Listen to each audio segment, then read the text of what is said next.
Are these the safest countries to be in if World War III breaks out?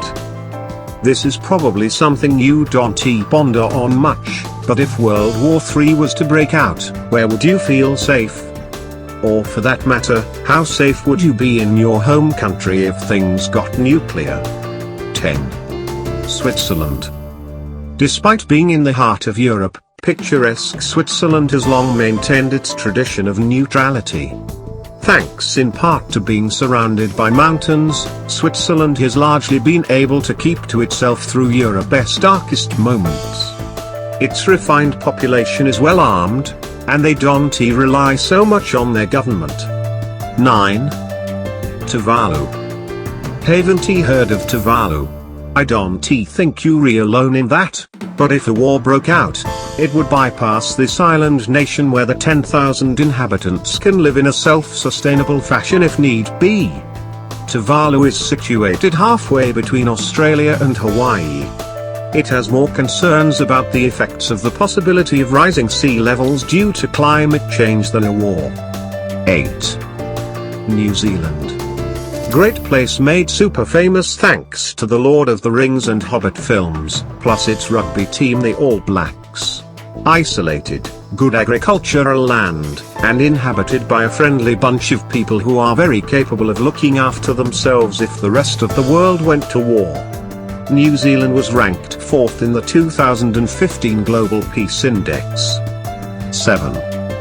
Bhutan. Despite being wedged between India and China, Bhutan could see out a world war easily. It has had some border issues with communist-rule China though.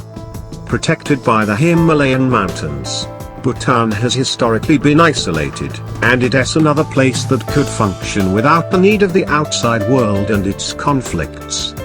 Just keep away Beijing. It has also been rated as one of the happiest places on Earth. 6. Chile. With its long coastline and friendly people, you don't need to have a world war as a reason to move to Chile, which is one of South America's most stable and prosperous nations. Having an abundance of fresh water and clean air also makes Chile a good place to be if the world went to hell in a handbag. The country is also protected by the Andes mountain range. 5. Iceland.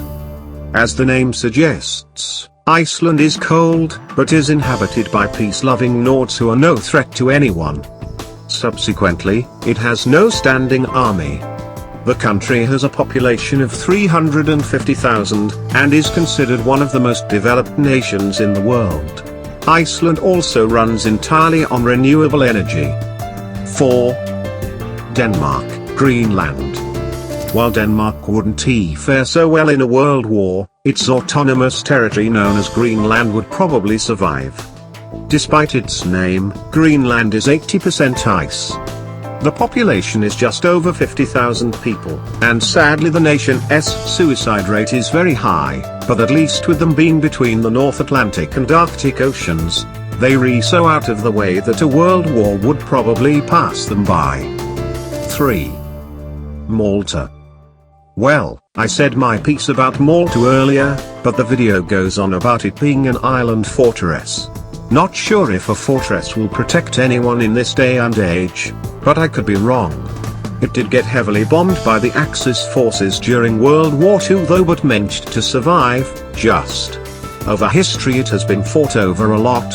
I'd be avoiding Malta and the whole Mediterranean if there was another world war. 2. Ireland. Proudly neutral, the Irish don't have too many enemies these days, and they're far enough away from Europe to not get themselves tangled up in a global war. Much of the rest of Europe will be in chaos or ruin, so the Irish will have to learn to get along on their own. 1. Fiji. Fiji great for vacation, and if there was a worldwide conflict and the country could go about life as per usual, that would be great, but it would face some challenges.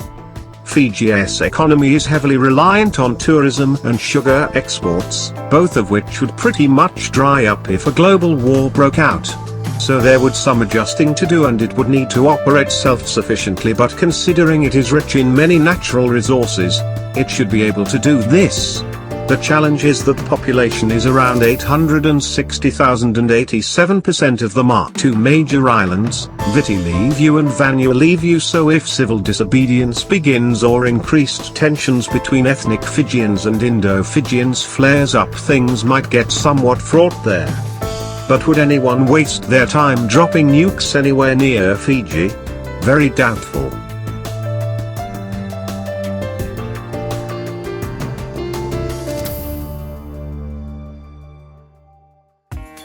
Thank you for watching. Please subscribe to us on YouTube, Facebook and Twitter. You can visit us on www.therealthingmeme.webs.com.